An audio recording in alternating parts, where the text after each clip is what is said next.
Hace Inglés presenta Into the Story, el podcast para aprender inglés con historias reales contadas por gente de todo el mundo.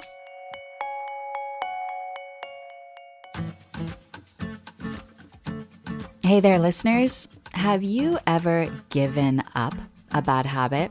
You know, like maybe you used to eat an entire chocolate bar or drink several cups of coffee. And then one day, finally, you realized this needs to change. I have to stop doing this. I need to give it up. And what does it take to make this change in your life? Well, that's what we will discover with today's storyteller. If you listen to podcasts to improve your English, you may recognize his voice, Craig Wealand from the very popular Inglés podcast. But what you might not know is that before that, he started creating courses for the website Mansión Del Inglés. And before that, he was just one of many English teachers trying to make a living in Spain. If I hadn't started creating online courses for the website La Mansión Del Inglés, I'd probably be an alcoholic by now, or maybe even dead. Today, Craig will tell us about his life when he first arrived in Spain, how he realized he had a problem, and how he discovered a way to fix it. And of course, we couldn't talk to an English teacher without asking him for his tips. So stay tuned until the end of the episode to hear his advice on having good English learning habits. And a really quick thing before we get into it, do you enjoy improving your English by listening to true stories? If Into the Story brings value to your life, if we've helped you in some small way, could you please leave us a 5-star rating on Apple Podcast and Spotify? It helps us continue producing this podcast and also helps other listeners find us. Thank you so much. Okay, before I let Craig tell his story, we're going to look at 5 words and expressions that he uses. First, out of the blue. So when something happens out of the blue, it means that it is unexpected, a surprise, that it happened without warning. For example, I hadn't spoken to her in years, but she called me out of the blue and said we should meet up. Out of the blue. Next, cheeky. So cheeky is a common adjective in the UK. So to be cheeky means to be funny and charming in a slightly rude and bold way. Craig today says his class had a cheeky sense of humor. Next, to get a taste for something. When a person is very used to having a certain food or drink, and they especially like it so much that it becomes a habit, we can say they got a taste for it. To get a taste for something. Next, we have dependency. Dependency or dependence is the state of being controlled or influenced by someone or something. It's the opposite of independence. For example, babies depend on their parents for food and safety. Dependency. Finally, we have the expression pay it forward. Basically, to pay it forward means that when someone does something nice for you, instead of paying that person back directly, you can pay it forward by doing something nice for someone else. Listen to the end of the story to discover how this idea of paying it forward influenced Craig's life. In addition to these words and expressions, you have an extended vocabulary list, the transcript, and a quiz on our website, acingles.com. Okay, let's get into the story. If I hadn't started creating online courses for the website La Mansión Del Inglés, I'd probably be an alcoholic by now, or maybe even dead. Craig takes us back to 1997, when he first moved from London to the vibrant city of Valencia, Spain. He immediately falls in love with its lively culture and finds work as an English teacher with the British Council, but only a few hours a week.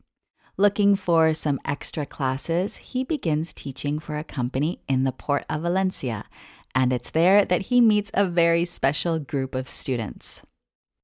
One class I really enjoyed, even though it started at 8:30 in the morning, which was ridiculously early, was a class with a group of 7 or 8 guys who worked in the computer department of the port.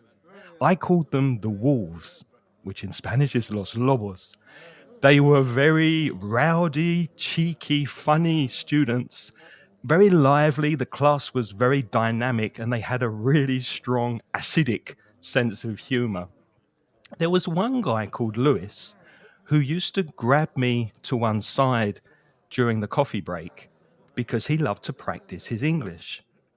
And over the course of a few weeks, we became quite good friends. We developed a relationship. Every coffee break at 10:30, we'd find a corner of the cafe and we'd speak in English.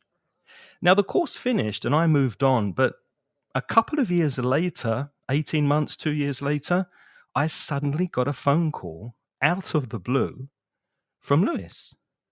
And he invited me out to dinner. He said he had a proposition for me. And it was all very secretive. I had no idea what he wanted.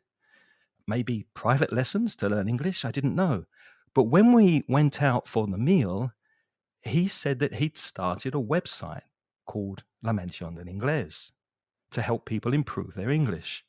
But he was getting nervous because it was getting very popular and the material he was putting on the website wasn't exactly original copyright-free content. And he was looking for somebody, a teacher, to write original material for the website.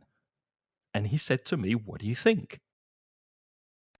Out of nowhere, Craig suddenly has an opportunity to work on something new and exciting. But there's only one thing getting in the way: his love of spending time at the pub and alcohol. Now, I'm British. I'm from the UK. There's a heavy drinking culture there. I grew up in and around pubs most of the time. And of course, when I came to Spain, it was fantastic because the bars and the pubs never close. They're always open. And Valencia's a really lively place. But I think I was probably drinking a little bit too much. And my girlfriend at the time suggested I go to see a therapist. And I thought, a therapist? Why? I don't need a therapist. I don't have a drinking problem. But I did go, and I was diagnosed with a psychological dependency on alcohol, which means I didn't need a drink every day. But when I started drinking, I found it very difficult to stop. It wasn't a severe crisis. It was the kind of thing where I'd go to a pub with my girlfriend, who's now my wife, and we'd arrange to go and see a film at the cinema. And I thought, well, let's have a quick drink before we go.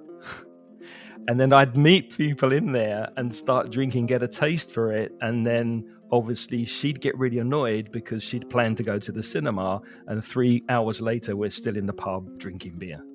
And the psychologist said to me, "What do you think is a normal amount for people to drink? For you, what do you think is normal?" And I said, "Well, I don't know, maybe 2 pints of beer twice a week. That would be a normal amount to drink." And he said, "Okay, come back 1 month from now and let's see if you've managed to keep to 2 pints or 2 large beers 2 days a week."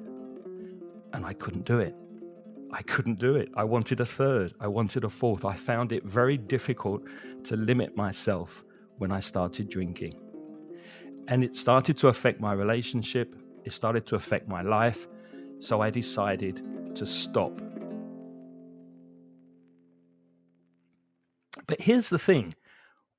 When you're going to bars 4 or 5 times a week and spending most of the evening in a pub or in a bar, and suddenly you stop going, there's a void, there's an empty space. What do you fill that time with?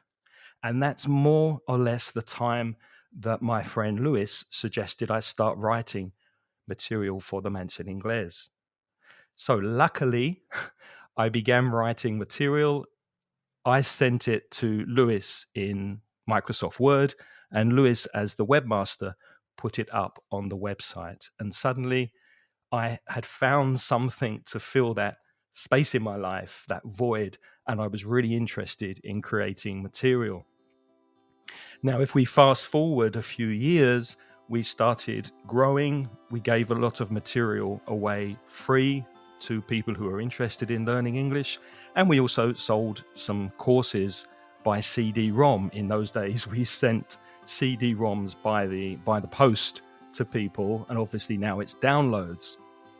I also started creating audio for the website, and that became a very bad podcast in 2008, hosted only by me. But luckily in 2013, my friend and colleague Reza joined me, and we've been podcasting together ever since. So I think there are two takeaways from this story, two important lessons that I've learned. Number one, be nice to people, be kind. Give with an open heart. I strongly believe in something called the law of reciprocity.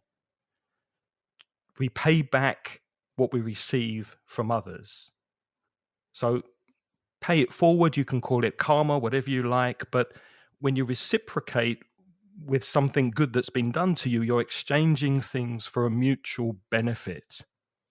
And I think if I hadn't spent time speaking to Lewis during those coffee breaks, he wouldn't have remembered me 2 years later and offered me the chance to write English courses for the Mansión Del Inglés. And I also think that if Lewis and I hadn't given so much material away for free in the beginning, we wouldn't have created such a huge online community and had so much success. And the second thing, I think if you're trying to change your life for the better, if you're trying to cure an addiction, stop a bad habit, you have to replace it with a good habit. You have to replace it with something positive. If you want to stop smoking, start jogging. If you want to stop watching boring TV, start a podcast. If you want to stop going to bars, start a blog, create something and help people, and your life will improve. Craig continues creating courses for La Mansión del Inglés, and he hasn't had a drink since he gave up alcohol shortly after moving to Spain. I just love the takeaway of Craig's story. He said, if you're trying to change your life for the better, replace a bad habit with something better. This is so true. After Craig told his story, we spoke a bit longer about habit building and learning English. What kind of habits do you think are necessary to learn a new language? I think you've got to look at it in two separate areas. I think one area would be just generally creating positive habits for anybody, which means that you kind of got to recognize your bad habits. For example, a student that says, I don't have time to study English. Well, how much TV are you watching? Oh, about 3 hours a night. Okay, so hang on a second. Maybe you could watch an hour. Then you'd have 2 hours to study English. Also, the idea of, that the old adage of flossing your teeth. They say, we'll just start with one tooth a day. But once you do one tooth, you want to do all of them. So there's that thing, we'll just learn a word a day. And the student maybe will expand on that and end up learning 8 words a day. Since you're listening to this podcast, you already have the super good habit of listening to podcasts to improve your English. So good for you. If you've been living in a cave and you haven't listened to Inglés podcast, I highly recommend you do. One thing I especially love about it is that Craig and his co-host Reza are really fun and genuinely friendly guys, making every episode a joy to listen to.